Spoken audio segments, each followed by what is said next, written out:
In this video, we're going to explore how to create the ornament design and kind of get the setup here. I'm going to show you a few little things, little tricks here to get us started. So the first thing I want to do is I want to create a new component within an untitled design file. And we can just call this ornament and say OK. With the component active, I'm going to click Create Sketch, and I'm going to choose the front plane to start working from. Now, one thing that we may be beneficial to do as we get started here is I'm going to make sure my document units are in inches. But I'm going to draw a 2-point rectangle, and when I click on the origin, I'm going to go ahead and I want to make this, our constraints for our ornament design are 4 inches by 4 inches.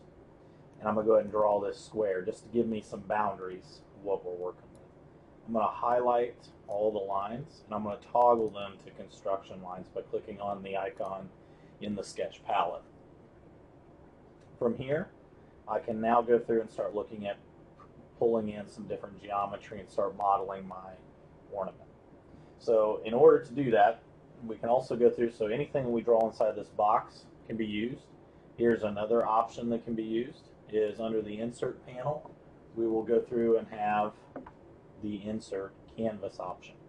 So I have already downloaded a file, a picture from the internet that I want to bring in, so I will choose insert from my computer, and then I will search for where I have it saved. So I'm going to bring in a snowflake emoji, or a snowflake picture here. And what will happen is it's going to ask me to select a plane. So I'm going to choose this work plane, and when I zoom in here, you will see this is where it puts the middle of the picture right on the origin. Now, if I wish to center this, either I can click and drag this freely by moving it up into the space, or with having this arrow selected, the up arrow, I could type in 2, which would put this 2 inches above where it's at on the origin. If I select the x-axis arrow, type 2, and then it'll put it right directly in the center. Now, in order to resize it, I can go through and I can grab the little grips here on the corner, and I can go through and start to kind of mess with the scaling. So here we go.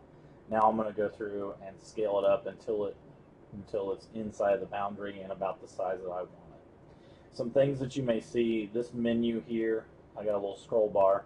You may see some different settings such as the canvas opacity, which is going to be how transparent your picture looks. Right now it's defaulted at 50%. I want to choose that it's going to be to display it, but I also want to make sure it's selectable in case I want to go back and edit it. But here you also see some X distance, Y distance, and then also the scaling. If you need to flip it, you've also got a couple buttons here, a horizontal or vertical flip. This is very symmetrical drawing, so if yours isn't, then you can go through and use those buttons to do so. Your menu may look expanded just because of the recording software that I'm using. I'm going to go ahead and say OK, and now that puts the canvas on there for me to go through and to start using as a trace. So I'm going to go ahead and show you. I'm going to kind of draw this using the line command. And I'm going to go ahead and I'm going to just draw around, and I'm going to use some arcs to go through and to put that last part in there. But I can use these commands and utilize the lines to go through and to help me create something here to as a trace as an option here. So let me see if I can pick up the midpoint. There we go.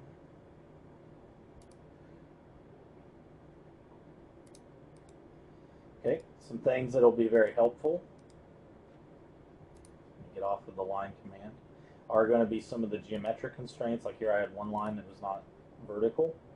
I can also utilize under the modify panel like trim and extend. So I'm going to use extend to extend this line until it meets the one I just drew down there.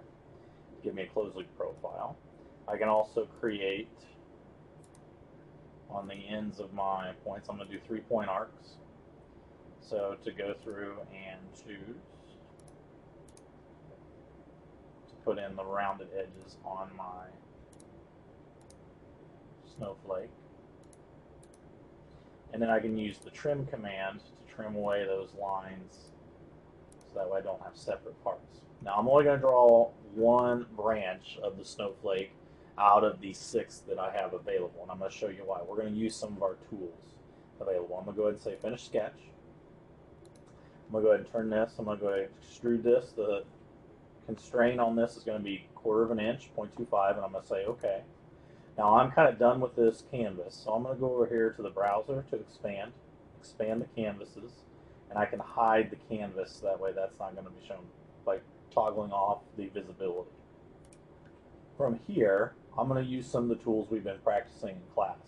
First off, I'm going to show you something new. I'm going to go ahead and I'm going to create a new sketch, and I'm going to click on the face of the part that I just extruded. I'm going to create a point, and I'm going to set it right here directly on the center of that bottom line. So you'll see the little midpoint icon show up. I'm going to go ahead and I'm going to say Finish Sketch. Under the Construct panel, I want to choose axis that's perpendicular to a face and add a point. So I'm going to choose the face of my part first, and then I want to choose the point. And you're going to see I get an axis line that's going to run through that point, but runs in the direction that I want.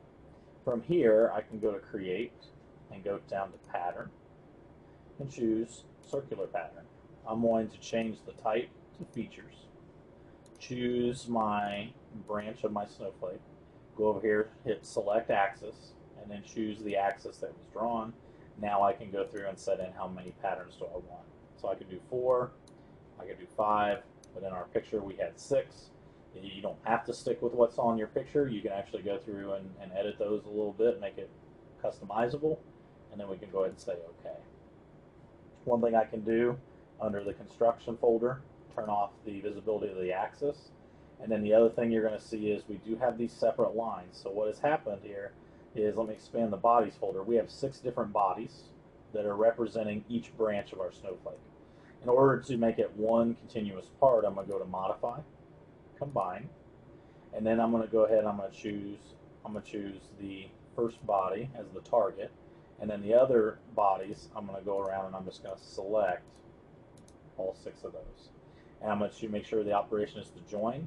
I'm going to leave New Component and Keep Tools unchecked, and I'm going to say OK.